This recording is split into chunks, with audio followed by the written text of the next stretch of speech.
हमारे जीवन में सबसे इम्पोर्टेंट क्या है? पैसा, शोहरत, परिवार, ये सब इम्पोर्टेंट है, पर इससे भी ज्यादा, बहुत ज्यादा इम्पोर्टेंस अगर किसी की है तो वो है हमारी सांसें। सोच कर देखिए, अगर हम 30 सेकंड भी सांस ना लें तो क्या होगा।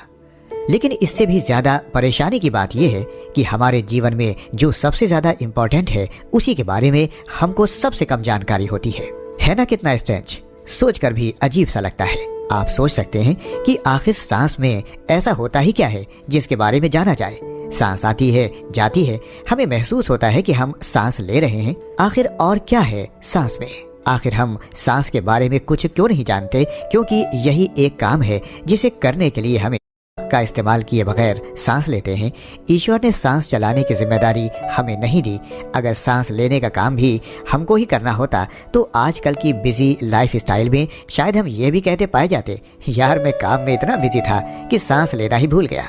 या दूसरों से कहते, मैं बिजी हूँ, तुम मेरे लिए सांस लेते रहो। इस काम के लिए लोग नौकर भी रख लेते। आप बाकी का हर काम दिमाग की मदद से करते हैं, और जो काम दिमाग की मदद से किया जा सकता है उसके बारे में जानकर, समझकर उसे बेहतर भी बनाया जा सकता है। हम बोलना सीखते हैं और उसमें सुधार कर सकते हैं। इसी तरह चलना, दौड़ना, खाना पीना हम सीखते हैं और उसमें सुधार कर लेते हैं। क्योंकि सांस लेने के लिए हमें कुछ सोचना नहीं पड़ता, इसके लिए दिमाग का इस्तेमाल नहीं करना पड़ता। ये काम अपने आप होता रहता है, इसलिए सांस की तरफ हमारा ध्यान ही नहीं जाता। जबकि असलियत यह है कि हमारे जीवन में होने वाली छोटी से छोटी या फिर बड़ी से बड़ी सभी एक्टिविटीज का हमारी सांस से बिल्कुल सीधा रिलेशन होता है। जी हाँ, आपकी सांसों में ही छिपा होता है वो सब जो आपको और आपकी लाइफ को इफेक्ट कर रहा होता है, आपकी जिंदगी पर अच्छे बुरे असर डाल रहा होता है। विज्ञान में सिखाई जाने वाली कई योग क्रियाएं सांसों पर आधारित होती हैं। योग आसनों में भी सांस लेने और छोड़ने का एक खास तरीका सिखाया जाता है।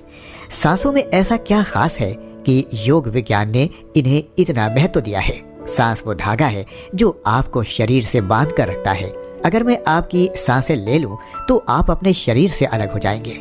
ये सांस ही है जिसने आपको शरीर से बांध रखा है। जिसे आप अपना शरीर और जिसे मैं कहते हैं, वे दोनों आपस में सांस से ही बंधे हैं।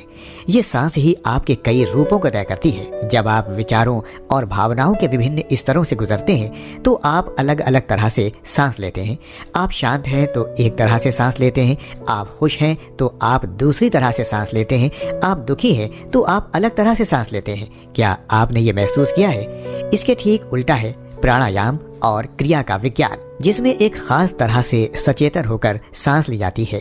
इस तरह से सांस लेकर अपने सोचने, महसूस करने, समझने और जीवन को अनुभव करने का ढंग बदला जा सकता है।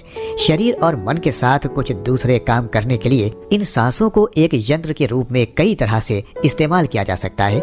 आप जिस तरह से सांस लेते हैं उसी तरह से आप सोचते हैं, आप जिस तरह से सोचते हैं उसी तरह से आप सांस लेते हैं। आपका पूरा जीवन, आपका पूरा अचेतन मन आपकी सांसों में लिखा हुआ है। अगर आप सिर्फ अपनी सांसों को पढ़ सकें तो आप अपना अतीत, वर्तमान और भविष्य जान सकते हैं। ये तीनों आपकी सांस लेने की शैली में लिखे हुए हैं। एक बार जब आप इसे जान जाते हैं तब जीवन बहुत अलग हो जाता है। इसे अनुभव करना होता है। ये ऐसा नहीं है जिसे आप प्रवचन से सीख सकते हैं। अगर आप कुछ सोचे या कुछ किए बिना सहजता से बैठने का आनंद जानते हैं तो जीवन बहुत अलग हो जाता है। आज इसका वैज्ञानिक सबूत है कि बिना शराब की एक बूंद लिए, बिना कोई चीज लिए आप सहजता से बैठकर अपने आप नशे में मतवाले और मदहोश हो सकते हैं। अगर आप एक खास तरह से जागरूक हैं तो आप अपनी आंतरिक प्रणाली को इस तरह से चला सकते हैं कि आप सिर्फ बैठने मात्र से परमानंद में चले जाते हैं। एक बार जब केवल बैठना और सांस लेना इतना बड़ा आनंद बन जाए तब आप बहुत हंसमुख, विनम्र और अद्भुत हो जाते हैं। क्योंकि तब आप अपने अंदर एक ऊंची अवस्था में होते हैं। दिमाग पहले से ज्यादा तेज हो जाता है। सांस ही वो साधन है, वह सीढ़ी है जिसके द्वारा स्पिरिचुअलिटी पर जाया जाता है। भगवान शिव ने इसे सबसे बेहतरीन ज्ञान और साइंस बताया है। इसी ब्रीदिंग पावर से हमारे योगियों और महात्माओं ने खुद की फीलिंग्स और इमोशंस पर कंट्रोल पाया। और इसी साइंस या कहें पावर ऑफ ब्रीदिंग को समझेंगे हम दो दोस्तों की कहानी से, जहां रोहित ने साइंस ऑफ ब्रीथिंग को समझा और इस साइंस को अपने जीवन में यूज करके अपनी ऑर्डिनरी लाइफ को एक्स्ट्रा ऑर्डिनरी बनाया और पाई सफलता। इसी साइंस को वो समझाएगा अपने दोस्त विवेक को, जो अपने जीवन की रेस में काफी उलझा हुआ है। साइंस ऑफ ब्रेथ आप सुन रहे हैं आरजे अनवारुल हसन के साथ कुकू एफएम पर। कुकू एफएम सुने जो मन चाहे।